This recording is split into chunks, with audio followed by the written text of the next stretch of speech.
Politicians and celebrities make deals behind closed doors, promises broken, and their income soars. Hidden agendas run the grand parade. In the circus, choose a masquerade. Believe me, I wouldn't lie. I've been given money, power, and fame to keep you in line. Today, I am very happy to welcome Cheryl Woodman to the podcast, and she is going to talk to us about acne and our skin.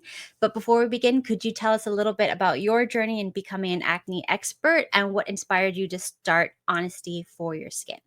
Sure.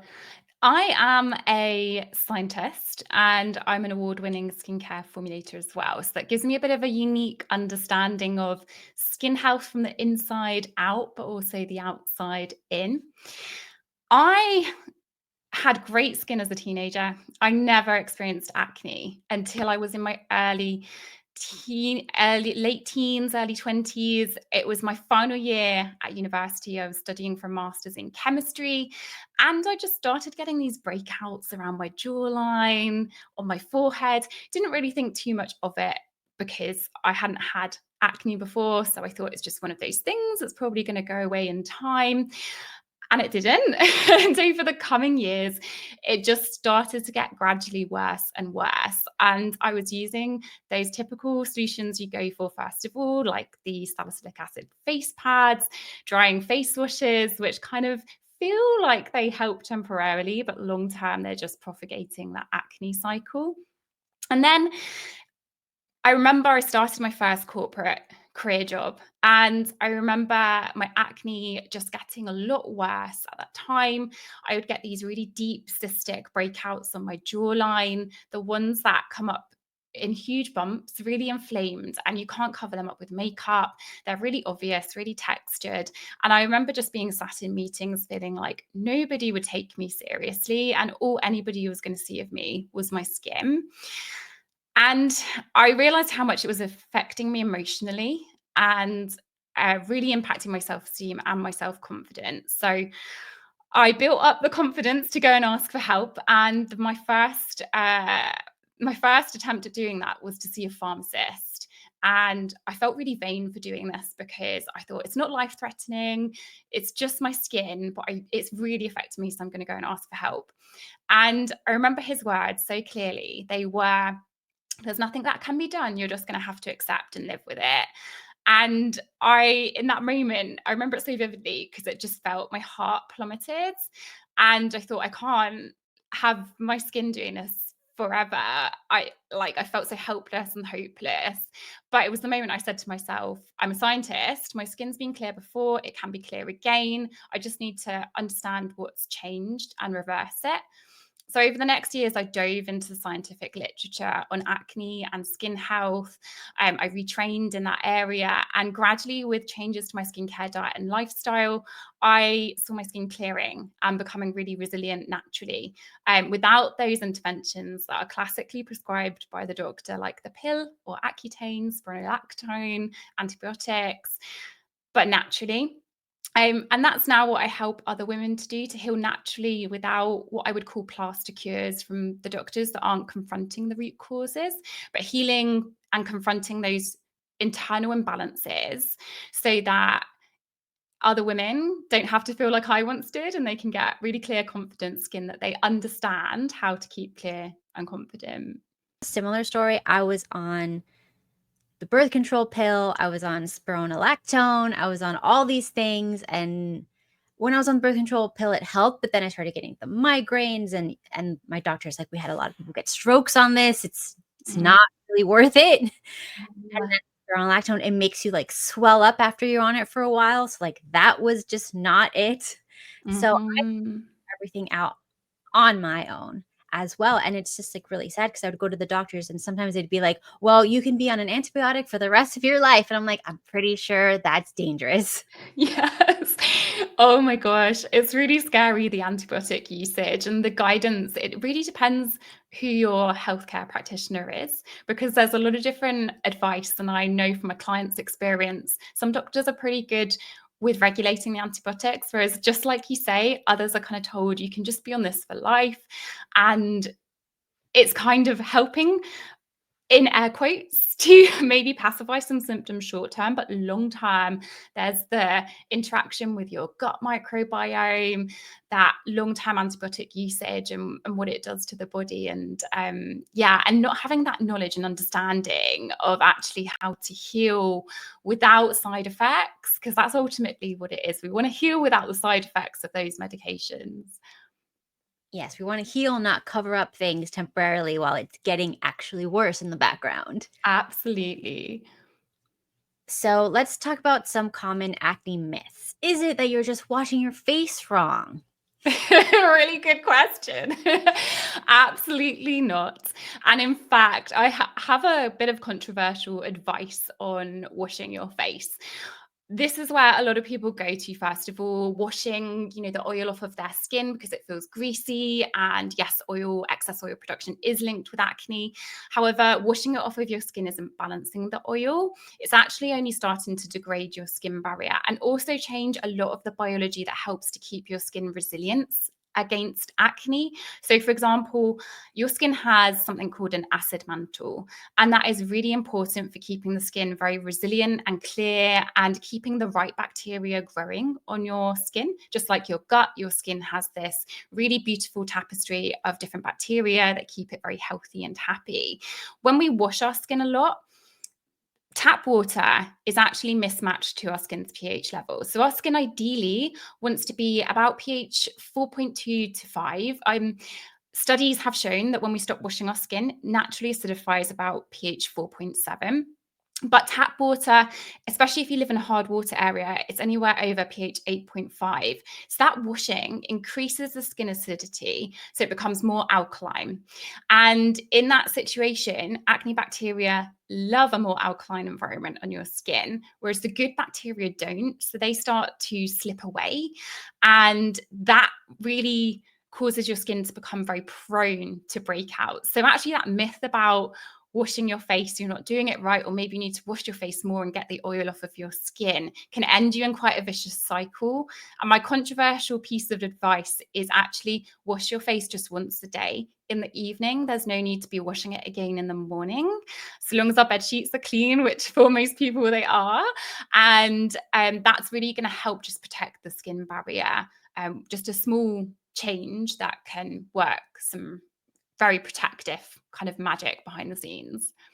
Yes, and I have very hard water, and I noticed when I started using a filter on my water, my skin got a little bit better. And then once or four times a year, it would just flare up, and I'd be like, "What's going on?" And we looked, and the city was doing a water treatment, so even the filter wasn't Yeah. strong enough because the chloramine was so intense. And it's Mm. so crazy. It could just be the water. You're not doing anything wrong. It's that. Yes. Yeah. All those complex bits of the healing equation, because if your skin barrier isn't happy, again, you can be doing a lot of internal work, but if your skin barrier isn't happy, it's going to struggle to be resilient to breakouts. So that is, yeah, the healing equation. It's all those puzzle pieces coming together at the same time. And is there a filter that you like to put on, or a type of water that you buy just to spritz your face, or something to restore the pH?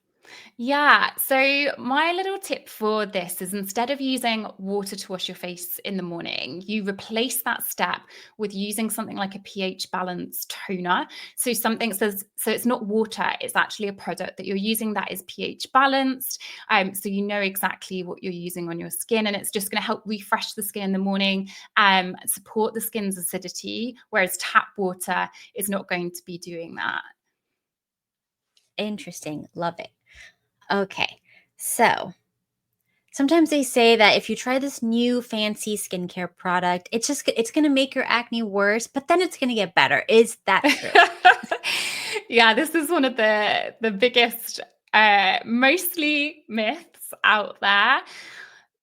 This one is a little bit more nuanced, because there's this idea called purging that can definitely happen, but the challenge is there are so many acne skincare products that are actually just incredibly irritating to the skin, and irritation causes inflammation.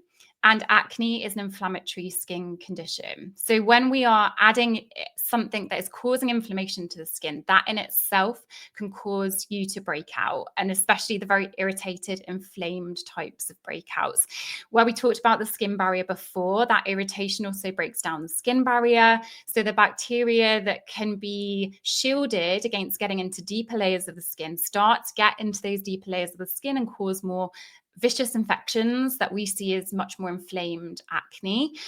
So the purging, it can happen.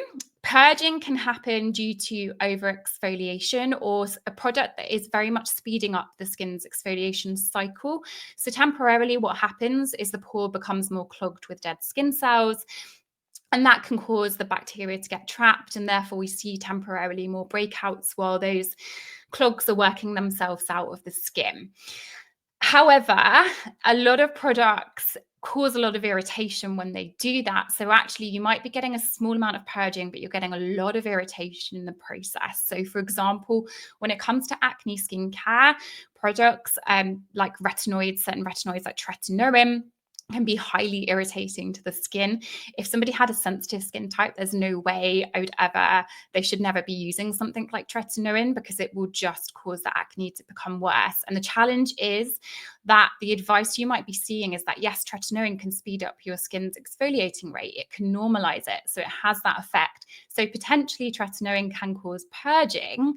But if your skin is sensitive, then actually you're having a reactivity to that product. It's not purging. So this one is a little bit nuanced. But if you're having this quite strong reaction to a product and seeing huge flare-ups in your skin, then it's likely a sign that that product is just not appropriate for your skin type. Yeah, I remember I wanted to get on the Retin-A, trend and everything. I tried it, and my skin, it's not that the acne got worse or better or anything. It's just that my whole skin, my whole body, if you just touched it, it would just like peel off. It Oh, became wow. so fragile and weak. And my doctor said, you put a little pea size amount here, it affects all your skin. Wow. So if you went to Yeah. get wax, your skin's Yes. gone. Oh my gosh. Oh my gosh. Yes. No to waxing and tretinoin usage for sure. So what about for the sting and the burn? Is it ever okay? Well, No. you're asking some really juicy questions here. So the sting and the burn, no, absolutely not. So when you're experiencing stinging or burning in your skin, I know this is one of those things we like to feel like a skincare product is working. And just intuitively, it feels like therefore it's going to have a positive effect. But that stinging or burning or sensation you feel is irritation, and it's a breaking down of the skin barrier, and it's something penetrating your skin very quickly. So that's going to switch on your skin's immune function, which we don't really want to happen, because when your skin's immune function switches on, then it causes inflammation as part of that reaction. So when you're feeling stinging and burning, we're degrading the skin barrier, we're switching on the immune system, and we're causing more inflammation. So those are little warning signs that the products you're using either are too strong or too irritating for you, or you're using them too frequently. Yeah, I believe that too. Of course, it took me many years to come to this realization. I did make Yes. mistakes. So we hear a lot now about Korean skincare and how it's all about protecting the skin barrier and healing. And then you have American skincare, which is all about killing, exfoliating, dry it out. Do we need a combination, or should we just go to one side? Good question. When you're drying your skin out, you're working against your skin's natural biology. So you're going to constantly be in this cycle of kind of dry, oily skin, and we're degrading that skin acidity, we're degrading the skin barrier. So long term, your skin health is just getting worse and worse. And it can often feel like in the beginning, you think, I found a holy grail skincare product. It's finally working because it dries the breakouts out and you temporarily see a reduction. But then 2, 3, or 4 months later, you start to get this rebound acne happening. It might actually feel like acne is worse than before you started that skincare product. So that drying skincare, although it's really tempting and it can be really misleading, it's not healing and it's not helping long term. So we definitely want to be using skincare that is very supportive of the skin barrier, that supports the skin acidity, and that ultimately therefore grows the right bacteria on the skin, because that's what it's all about. We want to create the perfect environment. I like to think of it as like a cozy couch for the good bacteria. And the really important thing to remember is we don't want to be killing all of the acne bacteria off, because actually acne bacteria live on all skin types. They just have a bit of an unfortunate name, but they are really good and really healthy for our skin in the right quantities. It's just when they overgrow that they cause issues. And that overgrowth is also causing a loss of microbial diversity. And when we lose diversity in the bacteria that live either on our skin or in our guts, that is correlated with poorer health. Whereas when we have a lot of different bacteria living on our skin and in our gut, that is correlated with really good skin health, really clear skin, and a happy, healthy body in general. So it's a lot like the gut. The skin is like the gut. It's just on the outside. So we have to make sure we need bacteria. We need all of the things. They just need to be in the right balance, or then you have a problem. Exactly. Yeah. Supporting our skin and our body to propagate that right bacterial balance. Definitely. So no killing everything. Okay. Exactly. Yes. No blitz at skincare. And what are your thoughts on benzoyl peroxide and essential oils for acne? Good question. Benzoyl peroxide, it's actually that pharmacist moment I explained to you that I had. I pushed him further in that moment and he was like, oh, well, I guess I've got this facial wash you could use. It's called Panoxyl facial wash. And he's like, but it can bleach your skin. So be really careful with it. And I was so embarrassed in that moment and taken aback. I purchased that Panoxyl face wash, which is a benzoyl peroxide face wash. I put it in the back of my cupboard and I never used it because of his warning about it could bleach your skin. And it just made me very fearful. But that's what that product I was offered was. Benzoyl peroxide is working, in my opinion, against your skin health. It's basically an oxidant. So you might have heard in skincare of antioxidants, which help to support the skin and are very protective. An oxidant does the opposite. So it causes damage, and it's causing damage to the acne bacteria cells to kill them off. But it's not selective. So it's not stopping there. It also causes damage to the skin tissue as well, which is why commonly with benzoyl peroxide, you'll get symptoms of dryness, irritation, redness. So it's not propagating that happy, healthy microbiome. We're actually just killing it off again and ending up in a vicious cycle. And also reliance on skincare. True acne healing, you don't need to be reliant on skincare to keep your skin resilient and clear. And when it comes to essential oils, so essential oils is one of those that can go really wrong actually, because using essential oils neat on your skin can actually cause chemical burns. So that's the first thing to be really aware of. Essential oils, when they're properly diluted, can have some helpful effects. Like tea tree oil does contain an antiseptic, which can be helpful in air quotes again, but it's just killing off the bacteria. It's not helping to propagate the right bacteria. We don't want skin to look like a desert. We want it to have like a playground of acne bacteria, good skin bacteria, and that kind of keeps the homeostasis. I like to think of it like having school teachers in the playground to keep the acne bacteria, which are the kids, kind of in check. So we want to propagate that. Whereas a lot of like benzoyl peroxide products and a lot of essential oil products like tea tree oil, they're killing off the bacteria. We're not finding that harmonious balance in skin. Yes, I also did the whole essential oil trend to see if that worked. It was a big mistake. And also, tea tree oil and lavender oil can make you more estrogen dominant. So if you have hormone problems, that can make it even worse. So I also say no essential oils. Yes.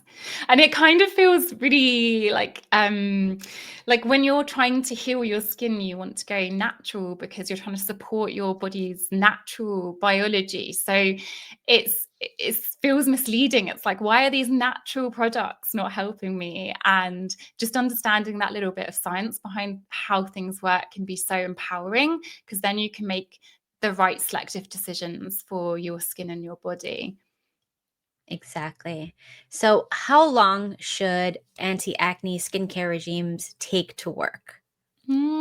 Okay. I recommend any new product that you're introducing into your routine, you give 2 to 3 months to see how it is working or helping for your skin. So the reason for that is because your skin cells turn over. Roughly, they have a lifespan of about 28, 30 days. So when a skin cell is born to when it comes to the surface of your skin and we see it. And not all of those skin cells shed uniformly, so we don't every month get a full new skin. So a few months allows a few cycles of that to happen. So with the hyperkeratosis, the skin thickening that can happen within the pores, that allows some of the working out of the hyperkeratosis, also allows some time for actives to help interact with oil balance. And that is another reason for acne bacteria to overgrow. But also always really important alongside new skincare routines to be working on those internal causes or potential internal triggers of acne. Usually skincare alone is not a solution to acne. There are some people where it will be, and that is because their acne is just because of a skin barrier problem and it's not being triggered by internal imbalances. But for most women, it's a combination of skincare changes alongside healthy lifestyle and diet changes too. And what are your thoughts on sunscreen? Yeah, sunscreen has a bit of a cult reputation in the skincare community in terms of how it is promoted that you must be using it every day, otherwise you're doing everything skincare absolutely wrong. So my opinion is a little bit different than that. When you have acne prone skin, using sunscreen can sometimes be challenging because sunscreen is designed to do what we call film forming on the top layers of skin, which makes sense because it needs to interact with the UV light before it gets to your skin cells. So it film forms on top of your skin, stays in the top levels. And some sunscreens can be quite clogging to the skin for that reason. So in the beginning of an acne healing journey, I'm much more an advocate for sun avoidance than finding the holy grail sunscreen that's going to work for that individual. Yes. So sunscreen, I would say sun avoidance, and don't feel guilt for not putting sunscreen on, because for anybody who's gone down that rabbit hole of skincare online, you will end up feeling like you're doing everything wrong if you're not using sunscreen, but that's just not the case. Yeah, I mean, I feel like I can't say this publicly, but I don't use sunscreen. And that's Mhm. probably what, because every time I do, it doesn't matter how natural it is, I get a problem. I'm just like, if I'm gonna be in the sun, I'll wear a hat, a big hat, and Mhm. I'm not Yes. directly bathing in the sun ever. Yes.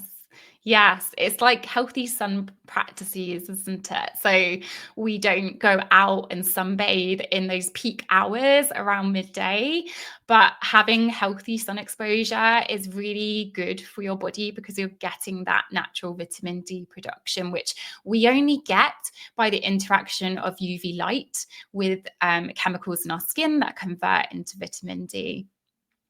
Yeah, and do you think that supplementing is the same as going out in the sun and getting it naturally? So the big thing that I would say is you can never overdose on natural vitamin D, but you can overdose on supplementary vitamin D. So getting vitamin D from the sun is very important, for example, for your immune function. Vitamin D also plays an intimate role in sebum balance and sebum regulation. So for example, if we're low in vitamin D, then it may mean that your sebum balance is dysregulated because of that. So getting vitamin D from the sun, natural sun exposure, is important for us. It's great that we do have the option to supplement. For example, I live in the UK. I live in the north of England. And in our winters, we don't get a lot of natural sunlight. It's cloudy a lot of the time. We work indoors. So having that option for supplementary vitamin D is really helpful and really great. But it doesn't take away from natural vitamin D production being great for your body. Yeah, I'm on the same boat. I'd rather just get it how nature intends to get it. Unless you're Yes. very low, then fine, supplement. Yes, I agree. So, what are your thoughts on facials for acne? Facials. I have a lot of clients who ask me this question, and I totally get it, because having a facial, it feels like a very indulgent thing. Actually, my sister, she's actually gone for a massage. She's having the day off with her husband today, and she's gone for a massage, couples massage, and she's having a facial afterwards. And it's a really lovely ritual to relax and unwind. But when it comes to acne prone skin, facials can be very challenging. A lot of facials will use products that are actually quite irritating and aggressive to the skin. And I have seen this happen in my clients where they have had a facial and they've had a flare up of acne afterwards. Sometimes it's not straight away, but weeks later.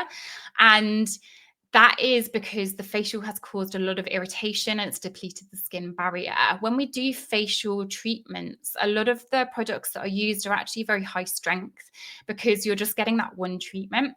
Whereas when you're doing your skincare routine, you're using like maybe a lower dose of actives, but more regularly, which I definitely prefer. It's not taking the sledgehammer to your skin, whereas a facial can sometimes be like a sledgehammer.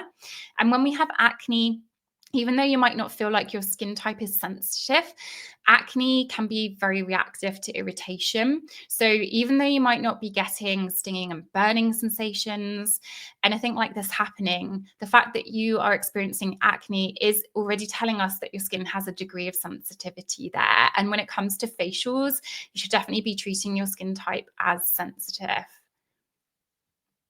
Yeah, I actually went to school to do facials, and I'm just going to say it. I started out with perfect skin. And then by the end of the course, I was full of acne. I'm not going to Yeah. say anything about like why or whatever, but I'm just putting it out there that like the products can be intense. Yeah. And it's, again, it's a sledgehammer. You want to be very gentle. And I'm not saying that there are not people who do it with gentle products. I'm just saying that most products are going to be the sledgehammer. So you have to really vet people for what they use. Definitely. And it's very much like there's a prescription that we're going to use for this facial, not necessarily, oh, this is what your skin type is, this is what acne you're experiencing, and therefore we're going to use really delicate products. It's usually there's like a prescribed skincare regimen that they're going to use for you. So that personalization isn't there either, which is challenging. Exactly. So, what are some of the worst DUI skincare hacks that you've seen for acne? Oh my goodness. Crushing up paracetamol pills and putting that on acne lesions because it contains a form of salicylic acid or salicylates. Definitely the essential oils causing burns to the skin. That one can be really challenging and also leave a lot of acne scarring behind, a lot of pigmentation from that happening. I had a very interesting experience once as well. I went down a rabbit hole when I was trying to heal, in air quotes, naturally. And I ended up on this random article online that told me about this oil. I can't even remember what the name of it was today, but I had to search really hard to order it online. And it was this green oil and it had sediment in it. And I slathered it all over my face. 5 minutes later, I had to wash it off because it was physically making me feel ill, and I have a strong stomach. So I don't know what that was, but it definitely wasn't great for me. Probably the biggest trap, I would say, when it comes to DIY skincare is just not using moisturizer, not using products that kind of repair the skin barrier, because it feels like you want to dry your skin out. So a lot of the time people would just maybe just wash their face with water or just use a face wash and leave their skin bare. And it feels like you're using less, so it's natural. Or you might just use a simple serum but not use moisturizer because you don't want the oiliness on the skin. And just like we talked about, that really degrades the skin barrier over time. And so it's all about understanding how to support the skin barrier, the skin acidity, and use a moisturizer that doesn't contain, for example, pore clogging ingredients like coconut oil. There was a really big coconut oil trend some years ago, and coconut oil was also kind of promoted for acne prone skin.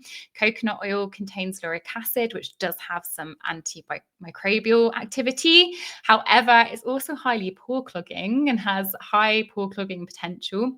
So lauric acid is the pore clogger itself, and therefore it can really propagate acne. So definitely about understanding the skin, what works with it, and how to moisturize appropriately so that we repair and heal that skin barrier.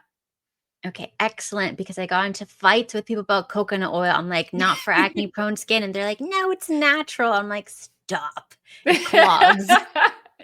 Yes, please stop. I feel like the coconut oil trend is definitely phased out now, which I'm so relieved about. Good. Eat it. Do not put it on your skin. Exactly. So let's talk about hormones and acne. How can they affect acne and how can we help if it's hormones? Definitely. So hormones are really intimately involved in oil production of your skin. And oil production, there's three key changes that happen in skin when we experience a breakout. The first one is that you're experiencing extra oil production or an imbalanced oil production. So when we are experiencing acne, our sebum, just like kitchen oils, like coconut oil, looks very different to olive oil. And that's because it contains different types of fat.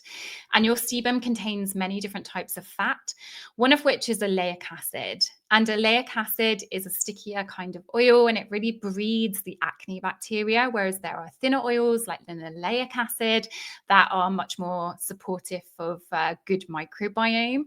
And the challenge is also, you might not realize necessarily after you've been using acne skincare that your oil is actually high, but your skin feels dry because you're constantly using these products. But this is the first change that happens in skin. And it's very much promoted by certain hormones in the body. They cause the sebocytes, which are the sebum making glands, to grow and propagate. So we get much more oil production in our skin. That oil production, it irritates the pore and it causes what we call hyperkeratosis, that skin thickening, to occur.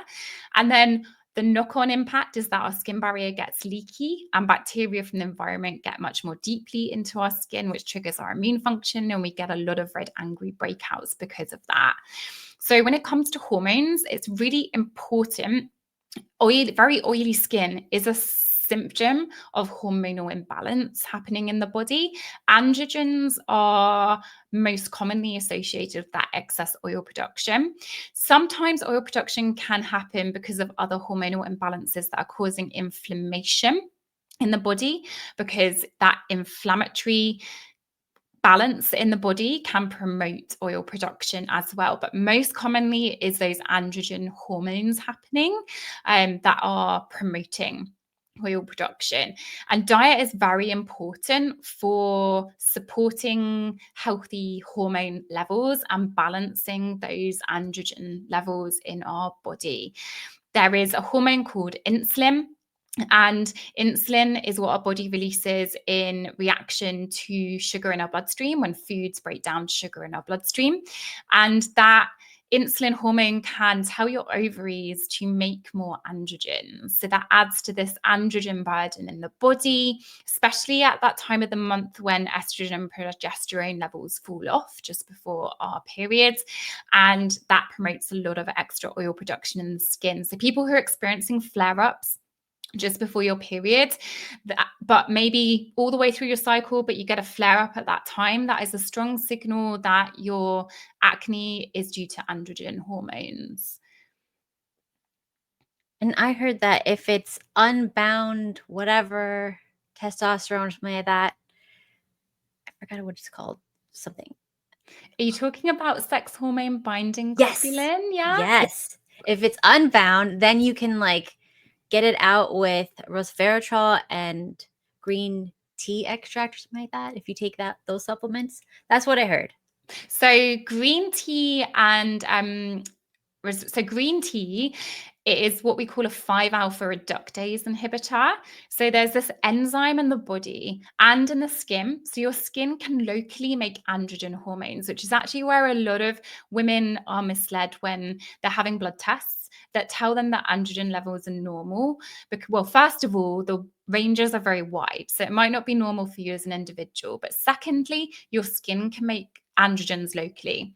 And the 5-alpha reductase enzyme, it turns testosterone into dihydrotestosterone, DHT for short. And that is about 5 to 10 times more potent than testosterone. So it's going to stimulate a lot more oil production. So what things like green tea do is they can hug onto this enzyme so that it's not available to convert testosterone into DHT. So therefore, we're kind of reducing that androgen burden in the skin and in the body. And that's a good thing if your acne is androgen driven. Yeah, so I think that's a good thing to try because it's relatively cheap to get one of those supplements. I don't think there's any bad side effects with it. So let's see. What are your if someone thinks that they have hormone issues causing their acne, what would you recommend for like testing or to figure out what the imbalance could be, or like a DUI, let's try this and let's try that and see which one helps? Mm-hmm. So when it comes to hormone testing, I have kind of a mixed opinion on hormone testing because just like I said, sometimes it can be a little bit misleading because everything can come back as normal and in range when actually for you as an individual, you have these symptoms in your skin. So you're kind of saying to your doctor, but I have acne. So what's happening here? But when it comes to doing a hormone panel, the way I love to do them is to have it as a foundation to say, we're going to make these natural changes to diet, lifestyle, skincare, supplements, and we're going to check hormones at this point, and then we're going to check hormones down the road and see how our changes have shifted the hormonal balance for you as an individual. So when you go to your doctor, first of all, I would recommend just getting definitely a check for testosterone levels, but more importantly, free testosterone, which is exactly what you mentioned. Part of doing that free testosterone test is you want to get sex hormone binding globulin, SHBG, measured, because SHBG hugs onto testosterone so your body can't use it. So that is telling us how much is free and is being used and recognized by your body, for example, to make sebum. It might also be called free androgen index at your doctors. It depends what tests they have available to run. Also, I would recommend getting definitely a look at vitamin D levels, like we just talked about, really important for immune regulation and also sebum regulation. I would also recommend getting a sense check of where estrogen is at, just to see if you're building a nice amount of estrogen, or also to check if you're estrogen dominant. And part of doing that would also be to check your progesterone.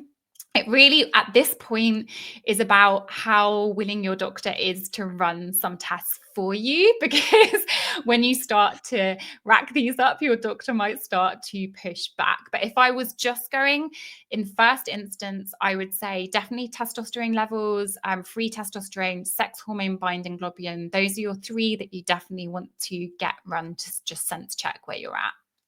Okay, excellent. Good advice, because I think people just need like a little something like, where do I start? Because it could be anything. Hormones could Yeah. be in any way off.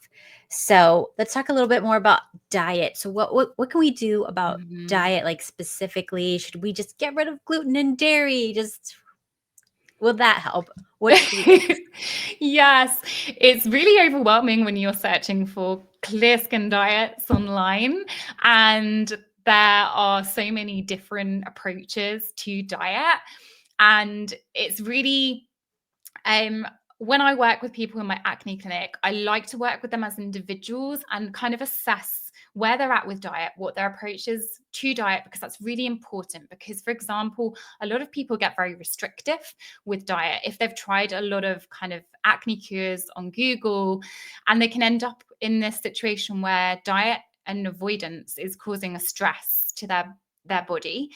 And where we talk about the healing puzzle and the healing equation, there's lots of different pieces that fit into place. So if being restrictive on dairy and gluten, for example, is causing a lot of stress, that's actually undoing, if gluten is a trigger for you as an individual, that's undoing what could be potentially good of avoiding the gluten. So what I would say, first of all, is it's very individual when it comes to diet. So just cutting out all the food groups like dairy, nightshades, gluten can actually be very damaging because it's very stressful to the body and the individual. But definitely those are some food groups that can cause inflammation. So dairy can definitely cause inflammation for many people, and dairy and gluten too. But dairy can also interact with certain hormones in your body like insulin, and cause release of insulin like growth factor, which is a growth hormone, which can promote that hyperkeratosis or the overgrowth of the oil glands in the skin. So there are definitely some food groups like those that can contribute. But I always like to think of the skin and the body like a bathroom sink. And the sink can hold so much water. So we can add things into the sink. We add inflammation to the sink, and we can do things that take the plug out of the sink and empty the sink. And so when it comes to diet, it's about balance and understanding how different foods can interact with your body, what hormones they can interact to potentially cause a release of, or like can empty the sink of some of the inflammation, so that we're not spilling the sink. Because when we spill the sink over, that's when we see breakouts in our skin. So, for example, when it comes to a food like dairy, that does have potential to cause inflammation in some people, but not so much in others. And again, there's a couple of ways it works. Like, for example, if you're lactose intolerant, that's going to be causing a lot of inflammation.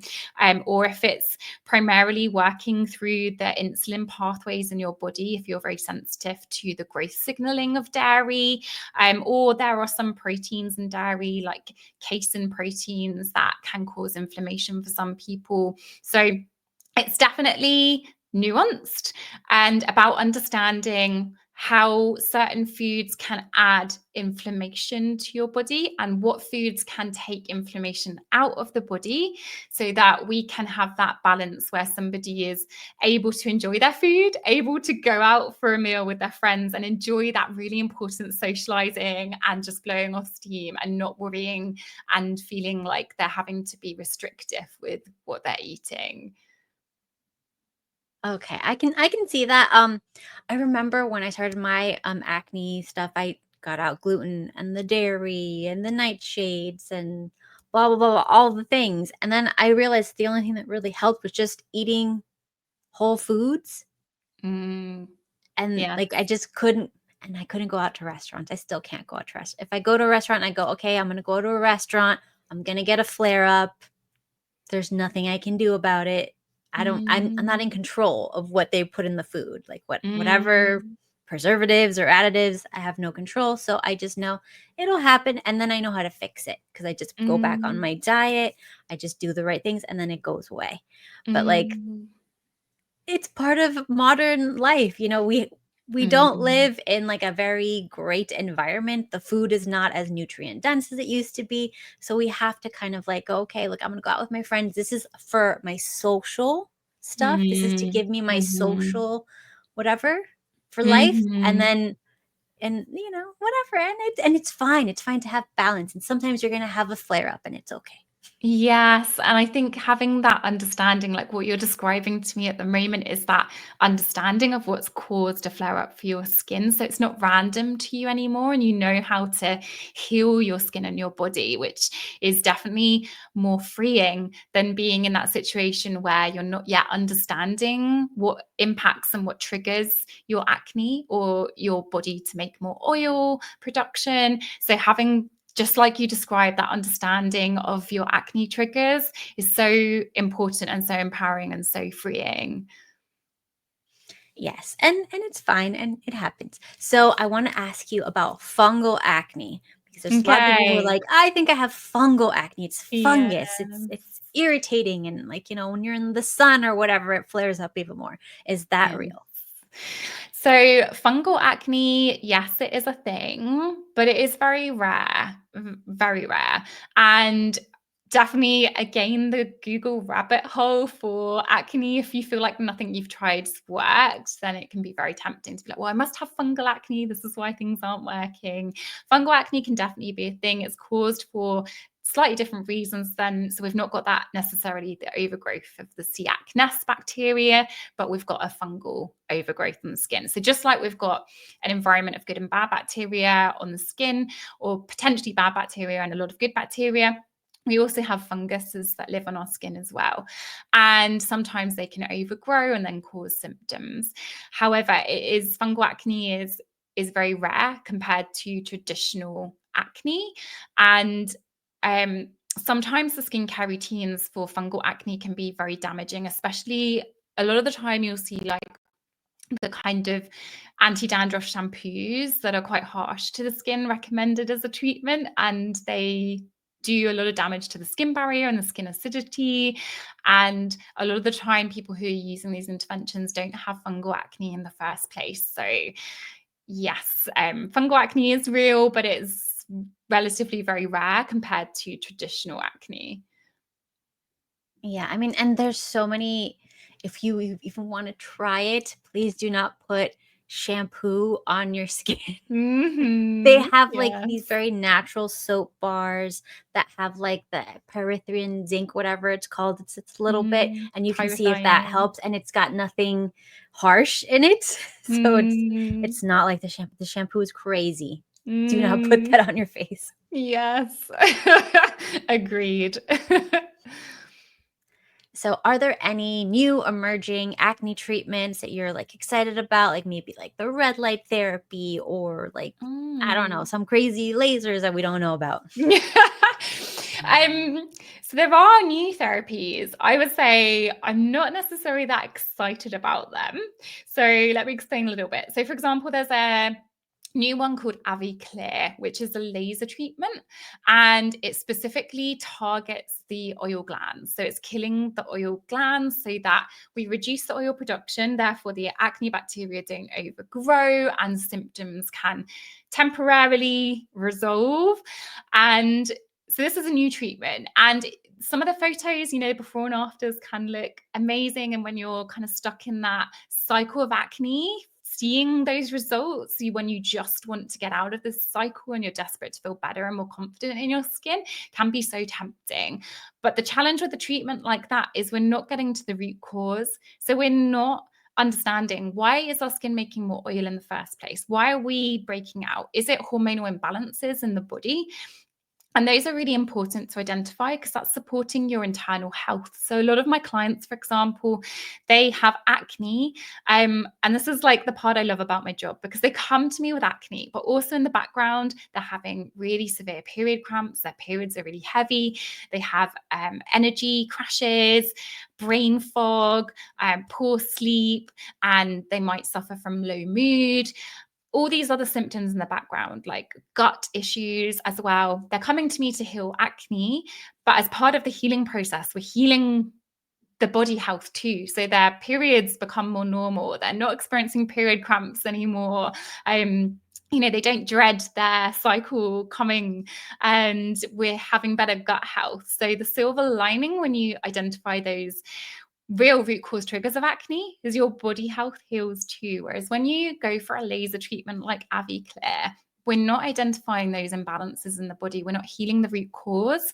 So inevitably, eventually, acne will come back again once the oil glands regrow in the skin. So I'm not really about the cutting edge trends in acne therapies. I'm much more about understanding the body as a whole and how to naturally support ideal health so that your skin can be really clear and resilient. Yeah, I definitely think that's way better advice, because the shrinking the pores of your oil glands sounds terrible, because that's what keeps you young. You just need Yeah, to get them in balance. exactly. Yes. And it can really go the other way. Like I have some people, so for example, that's how Accutane works. One of the primary Mm, ways it works is to really kill off the oil glands.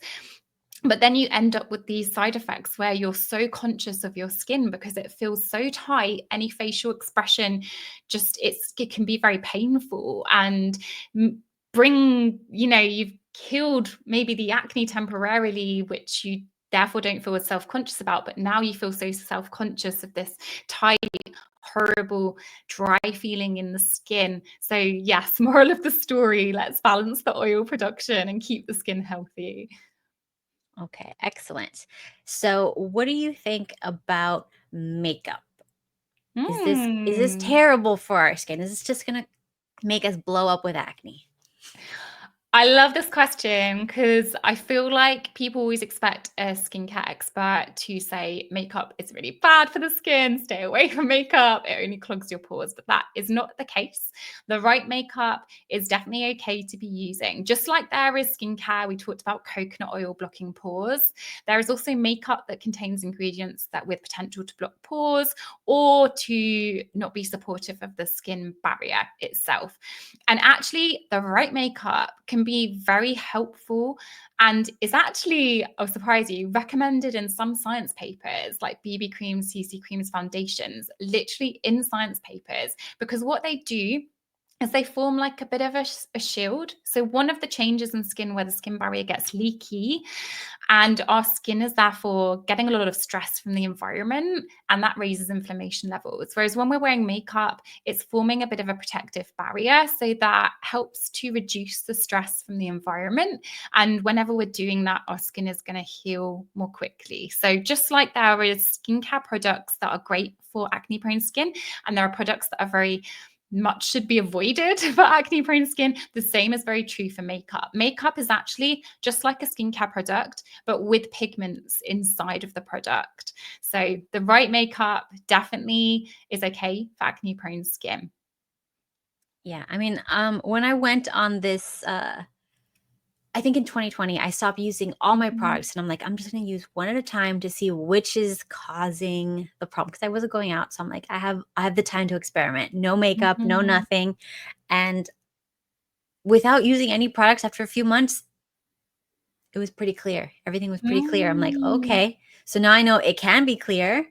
Not perfect, Mhm. but still pretty good. And then one at a time. Oh, there's a reaction. Don't touch this. So now I'm like Mhm. so careful with every product. I'm just like, I introduce one thing at a time. Some people use 10 things at a time, and they have no idea which one is causing the problems. You have to be so Mm. careful to do too much at once.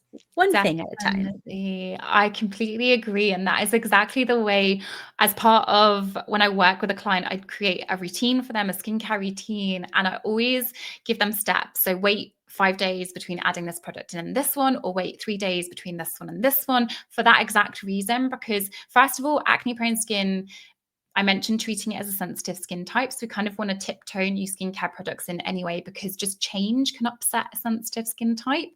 And just like you say, then it gives you that time to understand how each product interacts with your skin. That is part of understanding, like intuitively, this product is actually feeling like very hydrating and soothing and calming. Or actually, I started this product and my skin started to be quite aggravated. So it's very important to step by step add products in. Yes. So I want to go over, like, tell you what I do, and you criticize it and say, no, this is wrong. Do this and then this. Whatever. Okay. You want to Okay, I'm play? ready. Yes, let's Okay. go. So what I do is let's say I wash I'm already starting off wrong. I'm using water. I'm sorry. I'm using filtered tap water, but it's still tap water. So we're going to get a toner. Okay. We're going to get a toner. Okay. Let's say I Yes, get my perfect. toner. Yes. I'm using my toner. I wash it. Okay. If I want to get rid of makeup, I use grapeseed oil. I put that on my makeup, let it kind of like loosen it up, and then I just wipe it away. And I have, I don't know if you know this brand. It's called Real or something like that. It's a Yes. cleanser. Okay, so I use that cleanser. That one has not had any problems for me thus far, thankfully. They did recently change the formula, so I was scared, but it seems to still be good. So hopefully that stays. And then I use aloe, what's it called? Gel. So it's got Okay. like no other ingredients, just aloe gel. Put that on. And then I put an aloe-based moisturizer. Okay. Yes. That's it. Okay. So let's start at the beginning. Okay. So we've already switched your water wash for a toner, so that's fab. So we've got a big tick there. So next we're using grapeseed oil to remove your makeup. So out of all the oils, grapeseed is a good choice because it is high in linoleic acid, not high in oleic acid. So for example, olive oil, which some people might use to cleanse their skin, it's high in oleic acid, and studies show that applying olive oil neat to your skin actually does degrade the skin barrier, also can promote acne bacteria to grow. So we definitely don't want to be using an oil like that. So the grapeseed oil is good. I would say the one caveat with anybody who's experiencing acne or might have not identified the acne triggers yet is to be quite careful with oils, just because the bacteria in your skin, they eat oils. And so when we're introducing new oils to the skin, it can cause a change in the bacteria levels. So in the beginning, if you've not used an oil cleanser before that uses natural oils, then it would not be the first thing that I would add in, but it sounds like it works great for you. And a grapeseed oil is definitely one of the better oils for acne prone skin. Then you're using a gentle cleanser from Real. I don't know the ingredients off the top of my head that cleanser uses, but I know the Real products, and in general, I'm very much supportive of everything that they're using. So I imagine it is very gentle to the skin.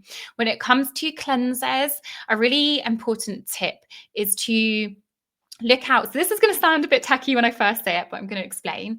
So certain cleansing ingredients, they are anionic surfactants, and an anionic surfactant has a negative charge. So there are three main kinds of surfactants, which are cleansing actives. There are anionic, cationic, which have a positive charge, and amphoteric, which have a positive and a negative. So it's kind of cancelling it out.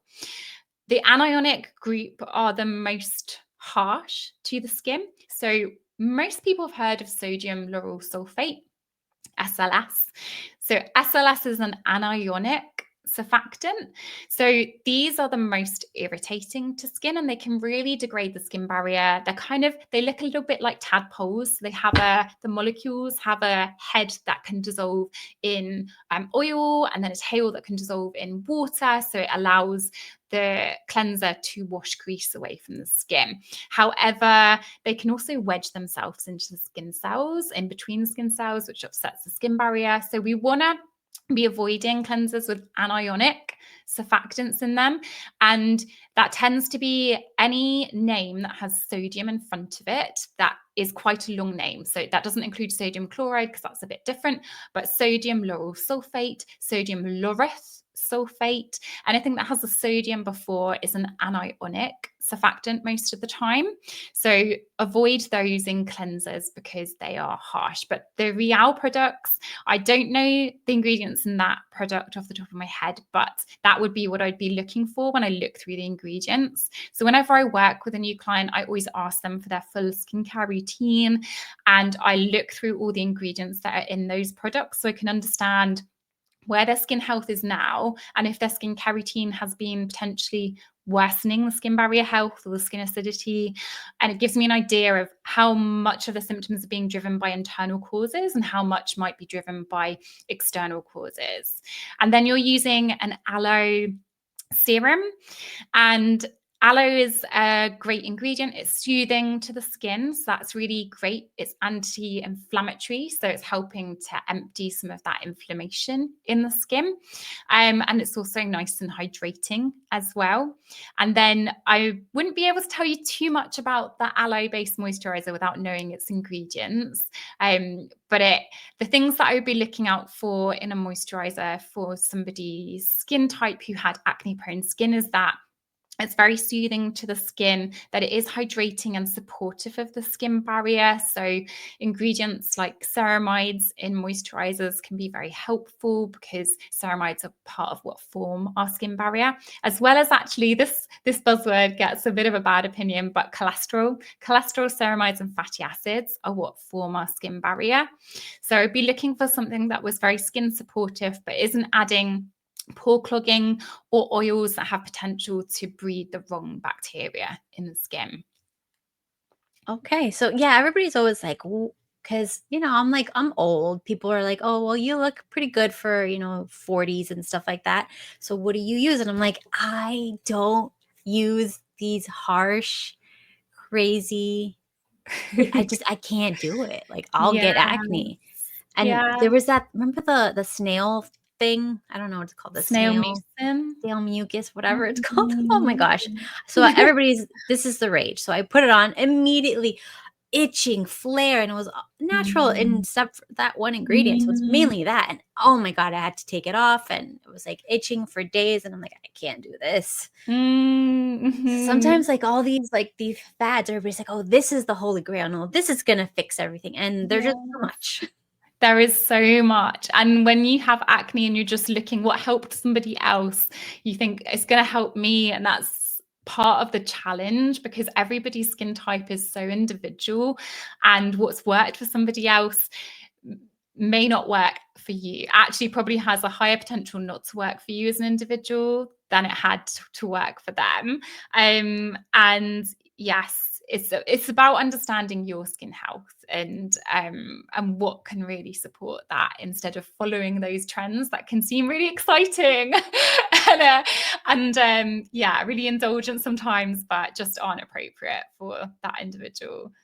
Exactly. And what are your thoughts on, I think it's called hydrochloric something spray? Yeah, hypochlorous acid. Yes, hypochlorous Yeah. acid, right? Yes. Yes. I'm big no from my Okay. opinion. So it's basically an antiseptic Mhm. on the skin. So it is killing off bacteria. It's not supporting the skin's microbiome.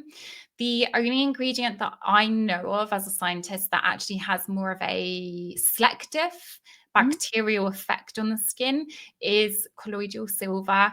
And that is, we theorize, because we've evolved with silver in our environment in micro trace quantities. So the bacteria on our skin have developed to tolerate it. So the healthy bacteria tolerate it. Whereas when we have bacteria that aren't supposed to be living on our skin, they don't tolerate it. But the products like Clinisept, which is one of those products, I'm definitely not an advocate for. Mm. I do use it sometimes if I feel like I'm going to get a sty or something because you can put it on your eye or around the eye area, no problem. And that does help for me. Yes. But maybe It's, not for your whole face every day. yes, definitely. It's not something to be relying on. Okay, cool. So let's see. Are there any other lifestyle changes that we don't think about, but they would help so much with acne? Mm, good question. I think that, first of all, one of the comments that sometimes people with breakouts or flare-ups you can get from other people is, oh, you're just stressed out, just calm down, just like take a chill pill and your acne will go away. And it can be so frustrating and really like hurtful actually, because it's like, do you not think I'm trying to heal my skin and my body? And if it was that simple as just chilling out, then I'd have done that already. But also the acne is causing me to feel stressed. So it's a vicious cycle. And definitely stress is important for hormone regulation. For most people, it's not the number one trigger of breakouts. diet for most of my clients. The way that we're fueling our body is just programming the wrong hormones in our body. And stress definitely can propagate the effects of that. But usually it's not about stress being the first trigger. Lifestyle changes that support good well-being and good stress balance are really awesome. I'm really supportive of healing, but we want to be looking at those internal imbalances, like maybe vitamin and mineral deficiencies, maybe blood sugar balance, maybe like blood fat reactivity, so that we're balancing hormones, balancing imbalances from the inside out. And yes, lifestyle changes can be very supportive of that. But the kind of approach of your acne is just caused by stress. Just chill out and your breakouts will be a thing of the past. It's it's usually myth for most people. Okay. Yeah. I see a lot of people that I know that get acne and you press them on their diet and they're not getting much nutrients. And I feel like that's probably like, because everything is like oatmeal and, it's like these are not very nutrient dense food and they don't want to eat meat. And like they're trying to like avoid all these things. And it's just like, I don't see much nutrients in the diet. So how are you going to build a body? Exactly. Yes. It's really important. Just like you mentioned before, like that whole foods diet, that's what whole foods diet is really good at, giving our body a lot of vitamins and minerals that it uses. And also the bioavailability of those vitamin and minerals is really important as well. When we are having quite processed foods, like I guess the argument against what we're saying is that, but the cereal is fortified with vitamins and minerals, so I am getting them. But certain forms of those vitamins and minerals that are synthetic, some of them are just not as bioavailable. We're not absorbing them. And it's all about how much we're absorbing. So even things like, for example, vitamin D.